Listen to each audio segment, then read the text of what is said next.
Welcome to Tech from the Trenches with Mike Harvey. I'm Mike Harvey. And in this channel, we focus on technology, but not in the way you may be used to hearing about it. We will use this channel as a forum to discuss the practical applications, uses, and impact of technology in our everyday lives, as well as in our businesses and professions. We hope you enjoy it. Please press the subscribe button below, follow us, and tell your friends to tune in. And housekeeping, now to the episode.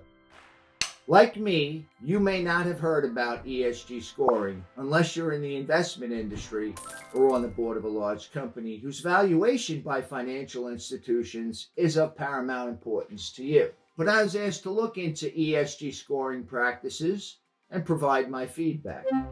Now, this may not be a tech thing per se, but tech enables business. This is business, so here we are.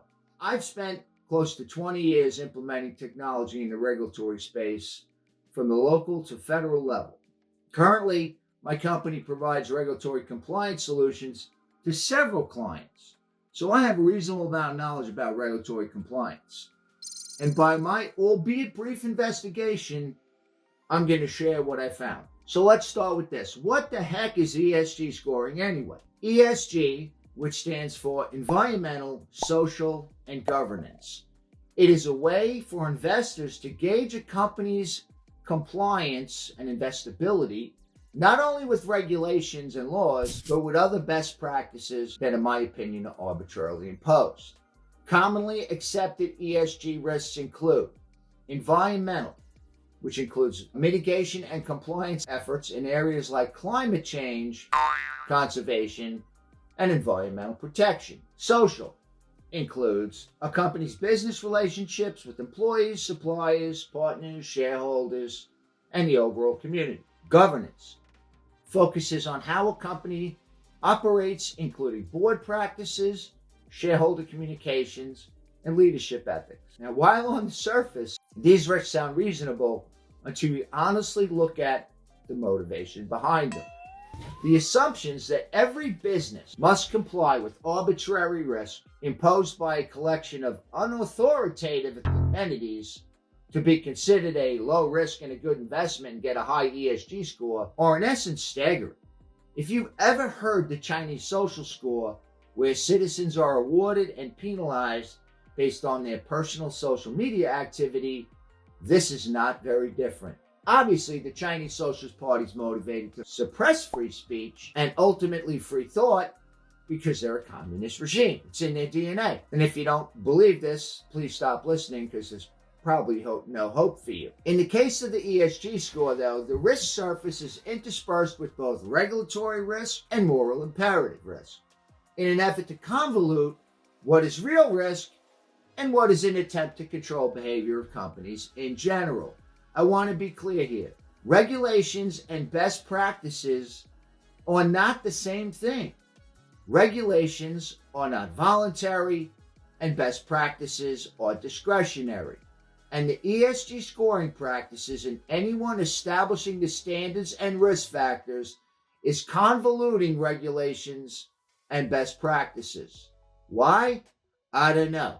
I'll leave the theories regarding the motivation behind this for you to determine for yourself. Some obvious examples, though, when I look at risk factors in ESG scoring become obvious, and this has more to do with the imposition of moral imperatives than regulatory ones. Even the regulatory-related risks are flush with cases where there's significant government overreach, in the case of some of the EPA regs, for example.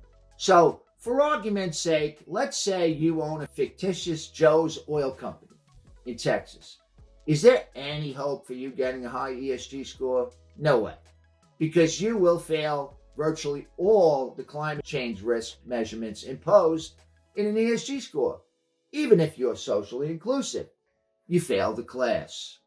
Now, let's take a real-world example. Some of you may have heard of ChickfilA, a self-identified Christian business. ChickfilA has been under attack from the media for their opposition to the Equality Act because it goes against their religious beliefs. They may be the most obvious and public company that could be identified as a target of those wishing to impose moral authority for their own purposes. Now, does not a company have the right to exercise its own principles without persecution, especially a private company?